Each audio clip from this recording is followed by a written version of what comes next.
C'est pour vous les grands, c'est pour nous les petits. Écoutez de parents à parents sur Lyon Première.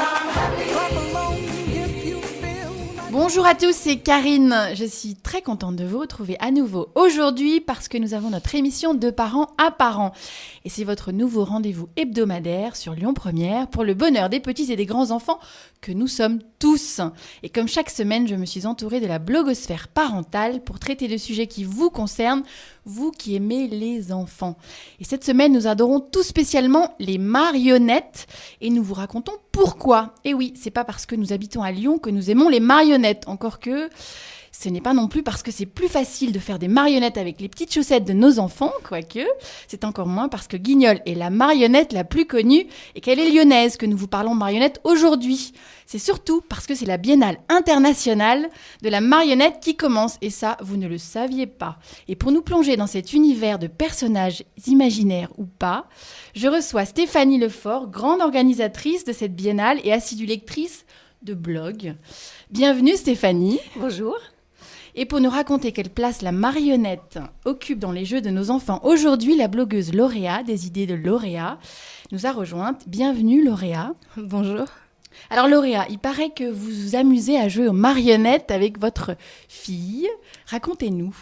Oui, en effet, depuis toute petite, on a entré la marionnette en fait dans certaines activités. On a commencé en fait avec un tout petit livre en tissu, Oui. un livre de lecture donc, qui raconte le conte « Promenons-nous dans les bois », donc c'est tout simple. Donc on met sa main, dans le tissu et quand on raconte l'histoire, on peut tourner les pages. Donc nous avons le petit lapin aussi, donc l'enfant. Donc il y a le conte, l'histoire juste à côté. D'accord. Donc l'enfant peut jouer, il y a petite activité. On peut habiller le loup. Donc là le loup est déjà habillé, donc apparemment on y a joué il n'y a pas longtemps. Donc on habille le loup et... D'accord, donc ça c'est un livre en tissu, voilà, en tissu qu'on peut emporter partout, que l'enfant peut toucher aussi, peut s'amuser aussi avec. Ma fille adore le loup, lui fait des câlins, des bisous, donc tout va donc bien. le loup est gentil. Le loup est gentil.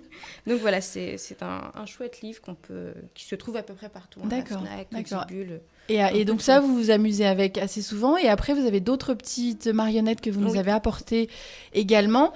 Donc là, je vois qu'il y a encore un autre livre avec des petites... On est sur du conte, par contre, cette fois-ci. Donc c'est vraiment un livre complet. D'accord. Donc il nous raconte le conte des chabotés. Ce sont des marionnettes à doigts, cette fois-ci. Donc chacun a un doigt et on peut raconter l'histoire. Et comme on peut le voir, c'est un livre en bois, donc en carton. En bois. Ah oui, en carton. Donc l'enfant peut... donc peut rigide. Jouer, voilà, cette fois-ci, c'est un livre rigide. Il n'y a pas de souci. Il y a une vraie histoire. Voilà. Et qu'est-ce que ça procure de jouer aux marionnettes avec sa fille ? Pourquoi est-ce que vous avez choisi la marionnette ? Parce que finalement, on peut prendre des livres sans marionnettes. Oui. On peut jouer aussi avec aucune marionnette. Mais qu'est-ce que vous aimez, vous, dans la marionnette ? Je trouve que c'est un côté ludique, en fait. C'est, au lieu de raconter une histoire, on a les personnages à côté. Donc, l'enfant s'habitue. Il est plus dans l'histoire, je trouve, avec la marionnette à côté. Donc, c'est plus vivant. Voilà, c'est vraiment plus vivant. Et on peut aussi utiliser, donc, celui-là, il est très important. Ouais. Parce que ma fille a très peur de l'eau. Ah. Et donc, ceci est une marionnette gant. Ah, donc pour la douche ou la baignoire, d'accord. Voilà, et grâce à elle, elle a moins peur, en fait. Elle est plus habituée. Donc, la marionnette aussi peut apprendre à freiner les peurs. D'accord. Donc, vraiment très chouette. La marionnette peut laver, la marionnette peut être rigolote. Voilà, elle est rigolote, elle va dans l'eau, donc si la marionnette y va, le bébé peut y aller, il n'y a pas de souci, donc pas de problème. D'accord, oui, donc la marionnette accompagne dans pas mal d'étapes. Peut faire plein de choses. Pour l'enfant. Et puis, vous avez aussi une petite marionnette, parce qu'en plus, au-delà de ça, votre fille, elle adore la marionnette, même pour dormir. Voilà, racontez-nous. Elle a un doudou marionnette aussi, donc j'ai pas pu le ramener parce que comme vous savez, le doudou... il est avec elle. Voilà, donc pour la sieste, pour la nounou, vaut mieux prendre le doudou. Donc on peut aussi en trouver partout. Donc c'est un doudou, donc normalement il y a un trou là, et on peut faire et on joue. Donc le doudou va dormir, donc le bébé va dormir. Le doudou fait plein de choses. Donc voilà, on peut faire plein de trucs et l'enfant fait aussi. D'accord. Bon, ça, c'est parfait. Et alors, vous avez interrogé via votre blog les idées de Lauréa et les réseaux sociaux tous vos fans et followers. Oui. Et sur leurs habitudes de jeu avec les marionnettes. Et qu'est-ce qu'il en est ressorti ? Racontez-nous. Donc, il y a eu plusieurs sortes qui sont ressorties. On a Charles, donc, du blog Voilà Papa, qui nous a parlé qu'avec son fils, il utilise beaucoup les marionnettes, mais au niveau des chaussettes. Quand il est sur la table allongée, il prend les chaussettes de son fils, il fait le gendarme, il fait le guignol. Et c'est un chouette moment. Après, on a toi, Karine, qui nous a parlé du théâtre en bois. Fallait pas le dire. Du théâtre en bois. Si. J'ai trouvé que c'était une idée chouette, ça ressortait. J'ai pris plusieurs idées pour ça. Ouais. Le théâtre en bois, donc avec la grand-mère qui raconte. Donc c'est vraiment un moment de partage en famille. Donc je trouvais. Oui, puis il faut avoir le matériel Voilà, et en le général, théâtre, c'est dans les familles, lyonnaises, on a pas mal de petits théâtres comme ça en bois. Et puis on a gardé les marionnettes de plusieurs générations. Donc c'est vraiment c'est chouette. C'est vraiment un partage familial. C'est ça que j'ai bien aimé dans votre histoire. Et après, il y avait Pauline, du blog Pauline et Jules, qui nous a parlé de son théâtre en ombre qu'elle a trouvé chez Moulin Rôti. Et je ne connaissais pas du tout. Et apparemment, son fils adore. Il passe des heures à y jouer. Mais c'est vrai que moi, quand j'ai toujours fait des ombres avec mes doigts, en faisant le loup, en faisant des personnages. Et il y a d'ailleurs un blog qui s'appelle cabaneaidé.com et qui explique comment fabriquer ces marionnettes à la maison avec un rien, comme des boîtes de conserve, des gants Mappa, des chaussettes et même des cuillères. Alors c'est drôle tout cela, c'est super facile, il suffit d'avoir des ciseaux, de la colle, des feutres, des ficelles et c'est parti. Il y a même plein de tutoriels pour fabriquer ces marionnettes si la couture et le bricolage sont nos amis. Et vous avez essayé quoi alors dans tout ça? Alors j'ai hésité entre essayer le rhinocéros ou le lapin, mais comme je me suis dit que le lapin c'était un peu la période, j'ai tenté le lapin. Bon, par contre je suis pas très douée donc voilà, je l'ai ramené quand même. Bah si. Donc c'est une chaussette toute simple, c'est une chaussette que j'ai trouvée chez moi. Et donc du simple tissu. Donc là, c'est du tissu, là, c'est des boutons. C'est vachement bien. Je lui ai fait des petites moustaches. Là, vous avez fait de la couture et tout? Non, en fait, j'ai pris de la colle à tissu au moins. Ah, ça évite, d'accord. Pas mal. Bon, d'accord. J'ai pas été jusqu'au bout. mais c'est une bonne idée aussi. Donc le petit lapin de Pâques, on peut aussi. Mais c'est vrai que les tutoriels sur ce blog sont vachement aboutis. Et du coup, d'accord. Il y a un peu de tout. Ouais. Bon, super, merci pour toutes ces idées. Alors Stéphanie, vous qui êtes à la tête de la Biennale internationale de la marionnette qui commence le 22 avril, qu'est-ce que c'est en fait une marionnette? Parce que là, L'Oréal nous en a montré plein, mais qu'est-ce qu'on pourrait définir vraiment comme une marionnette, s'il vous plaît? Une marionnette, alors d'abord, ça vient de loin, la marionnette. Ça a toujours existé, ça fait 4000 ans que ça existe, les marionnettes. C'est d'abord du théâtre. C'est d'abord, donc, le théâtre, c'est quoi? C'est mettre en scène nos peurs, nos joies, nos désirs, nos émotions. Donc, c'est un peu une mise à distance. C'est pour ça, avec les enfants, c'est intéressant, parce que la marionnette, ça devient un peu un autre soi qu'on met en face, un petit peu loin, à distance, vraiment, concrètement à distance. Et puis, on se voit jouer et on insuffle à ce personnage qui vient de nous quelque chose de nous. Et puis, ça suscite l'imaginaire aussi, c'est très important ça avec les enfants, de susciter l'imaginaire, de leur faire inventer des histoires. Le monde imaginaire, c'est quelque chose de fondamental pour ne serait-ce qu'apprendre ensuite plus tard et être curieux des choses. La marionnette, c'est la première approche de ça, d'inventer un monde qui n'existe pas. D'accord. Et de faire passer des messages. Et de faire passer des messages. C'est là aussi où la marionnette, avec les enfants un petit peu plus grands, devient aussi intéressante parce qu'elle permet de dire des choses qu'on n'arrive pas à dire en direct. Donc c'est aussi un petit outil de transgression. Et également, c'est très important dans ce que vous avez dit tout à l'heure, de transmission. C'est-à-dire qu'on va transmettre à ses enfants ce qu'on a reçu soi-même. Et la marionnette devient comme une espèce de petit rituel qu'on a reçu et qu'on va transmettre ensuite de génération en génération. Et on le voit bien avec Guignol, c'est vrai, à Lyon. Mais comme avec toutes les marionnettes traditionnelles dans le monde entier, c'est comme ça que ça se passe. Et vous avez joué aux marionnettes avec vos enfants quand ils étaient plus petits? Je l'ai fait, je les ai emmenés voir Guignol. D'accord. J'ai coché toutes les bonnes cases, je l'ai fait. Oui, non, mais c'est vrai que raconter une histoire, c'est bien de raconter des histoires à ses enfants, mais c'est vrai qu'avec l'appui des personnages, on intègre une dimension supplémentaire qui est la dimension du théâtre, donc avec des vrais personnages. Et c'est vrai que les enfants adorent ça, parce que tout d'un coup, ça prend forme. L'imaginaire prend forme. Oui, tout à fait. Écoutez, merci Lauréa et Stéphanie. Nous allons faire une petite pause pour dégourdir nos marionnettes.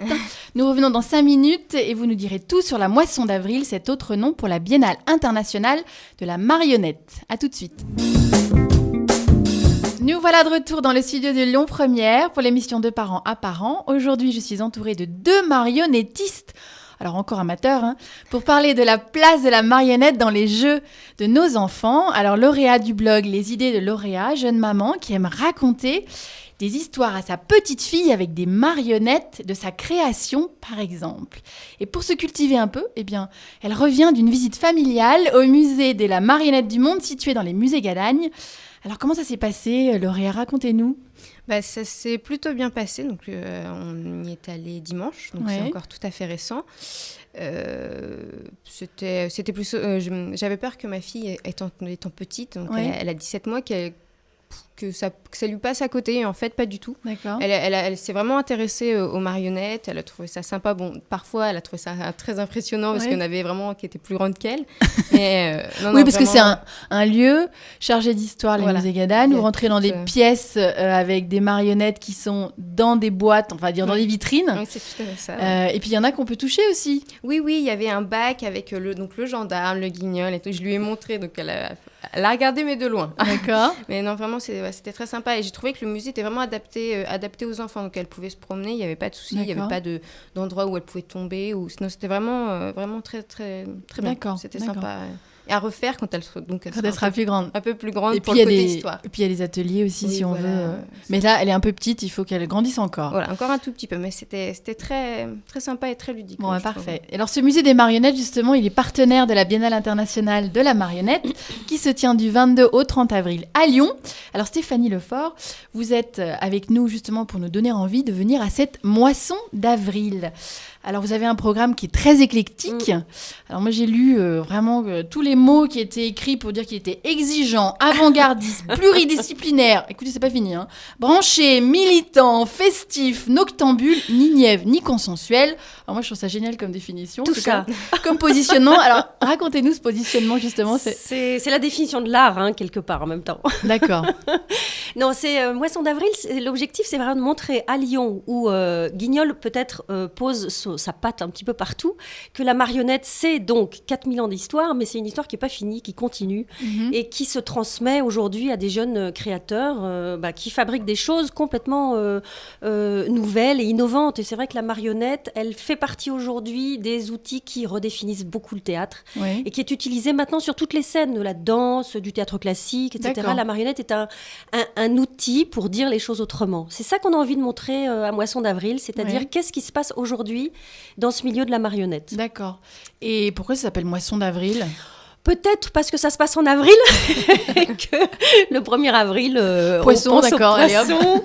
Et non, dans le mot moisson, il y a quand même une idée de profusion que je trouve intéressante, parce que la marionnette, c'est très varié, c'est très complexe, c'est vraiment plein de choses différentes, c'est plein de techniques différentes, et c'est plein d'approches de regard sur le monde différents. Donc le mot moisson, je trouve, colle bien avec cette idée-là. Et alors c'est international, parce que vous recevez donc des compagnies qui ne sont pas seulement françaises, qui viennent d'où cette année ? Alors, on a des compagnies qui viennent des Pays-Bas. Ce sera l'inauguration de la Biennale avec la compagnie Ulrico Quad, qui mélange danse et marionnette. On a surtout aussi, j'ai envie de parler de nos amis taïwanais qui, eux, ont une pratique de la marionnette beaucoup plus ancienne que la nôtre. Et qui continue.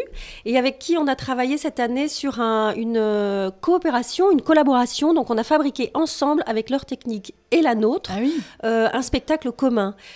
Tout ça soutenu par l'Alliance française de Lyon, donc avec l'idée qu'on participe comme ça à une espèce de langage universel. Oui, c'est bien intéressant. Alors, c'est à partir de quel âge ce spectacle ? Comment il s'appelle ? Ce spectacle s'appelle Guignol Globetrotter, parce que Guignol s'est baladé partout et continuera à se balader partout.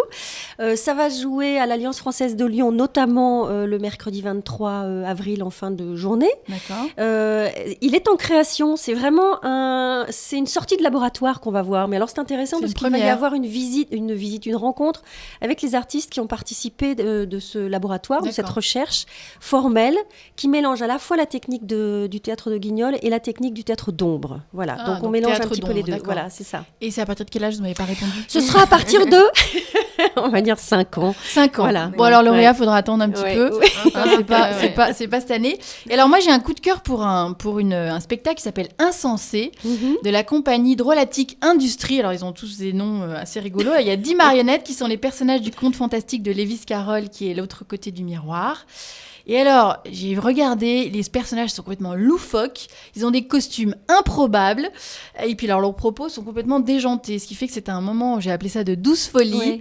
Et alors là, notre imaginaire, il se libère complètement. Et j'ai vu que c'était à partir de 6 ans. C'est ça. Oui, voilà, ça c'est mon coup de cœur. Qu'est-ce qu'il y a d'autre qui pourrait plaire alors aux petits, aux plus petits, comme la petite fille de Lauréat, c'est ça qui est important. Les tout petits vont pouvoir retourner au musée Gadagne. D'abord D'accord. parce que pendant la biennale, le musée Gadagne organise encore pas mal de visites et d'ateliers. Oui, mais il y a surtout un spectacle pour les tout petits, enfin à partir de 2 ans. Mais quand on dit à partir de 2 ans, ma foi, c'est accessible. Hein. On dit toujours que les parents, ils sont tellement fiers de leur progéniture. Allez, 2 ans, ça va pour les 18 mois. Ça s'appelle Je sais plein de choses. C'est du théâtre d'ombre. Alors l'avantage du théâtre d'ombre, c'est que c'est de l'image, c'est très doux et ça parle à tout le monde, ça bouge. C'est pas trop compliqué comme histoire. Ça répond bien à cette petite, ce petit désir qu'on a en nous de se poser des questions. Et les enfants à cet âge-là, 18 mois, 2 ans, ils commencent à découvrir le monde en face d'eux. Il y a une espèce d'effet miroir. C'est quoi ces choses qui bougent autour de nous? Et ce spectacle-là est là pour répondre un petit peu à ces premières amorces de questions. C'est au musée Gadagne. Donc, au musée Gadagne, d'accord. C'est au musée Gadagne et c'est mercredi 30 avril, l'après-midi. Ça vous dit, Lauréat? Parce que les ombres... Oui, ça peut être tentant. Hein. Les ombres, ça change. Voilà. C'est une autre manière encore. Ouais. Oui, bon, il y a beaucoup de techniques. Il y en a une qui est un peu étonnante. Donc, je vais parler de ce spectacle-là aussi, qui est pour les enfants plus grands, qui va se passer dans la salle Paul Garcin. Donc, ça, c'est dans le 4e arrondissement à la Croix-Rousse. La compagnie s'appelle Mouton Carré et le spectacle s'appelle Rose. Et c'est un spectacle dans lequel la comédienne manipule des habits, des vêtements, et raconte l'histoire d'une petite fille qui débarque à l'école et qui ne parle pas comme les autres. D'accord. Voilà, elle a son langage à elle. Et comment, avec ce langage particulier, mignon, qui n'est pas comme tout le monde, elle va réussir à s'intégrer quand même. Et ça, c'est à partir de quel âge? Et ça, c'est à partir de 7 ans. 7 ans, voilà. D'accord, ok. L'âge où justement on commence à se poser des questions parce qu'on n'est pas pareil. Oui. On n'a pas les cheveux de la même couleur, alors c'est angoissant. On s'habille pas pareil, c'est angoissant. Donc ça répond un peu à toutes ces petites angoisses de c'est qui l'autre, c'est quoi être différent. Ouais. Bon, écoutez, c'est parfait. Les marionnettes sont un bon sujet pour nous, les parents, en tout cas, pour faire passer des messages et apprendre à nos enfants à se construire. Merci Lauréat et merci Stéphanie. Si nos auditeurs et internautes, ils ont envie de retrouver notre émission sur les marionnettes et de la visionner avec leurs enfants, rendez-vous donc chez vous sur votre blog Lauréat. Il s'appelle comment votre blog? Quel est le site internet exactement? Donc il s'appelle Les Idées de Lauréat et on peut le retrouver sur lesidéeslauréat.com. D'accord. Bon, parfait. Et rendez-vous également Stéphanie Lefort cette semaine pour la Moisson d'avril, cet autre nom de la Biennale internationale de la marionnette. Le programme se trouve sur moissondavril.com. D'accord, parfait. Bon, c'est sûr, nous y serons. C'est tout simple. C'est l'heure de rendre le micro. Je suis ravie de vous avoir reçus toutes les deux cette semaine. Chers auditeurs et internautes, nous vous quittons dans la bonne humeur et espérons que vous avez passé un très bon moment en notre compagnie.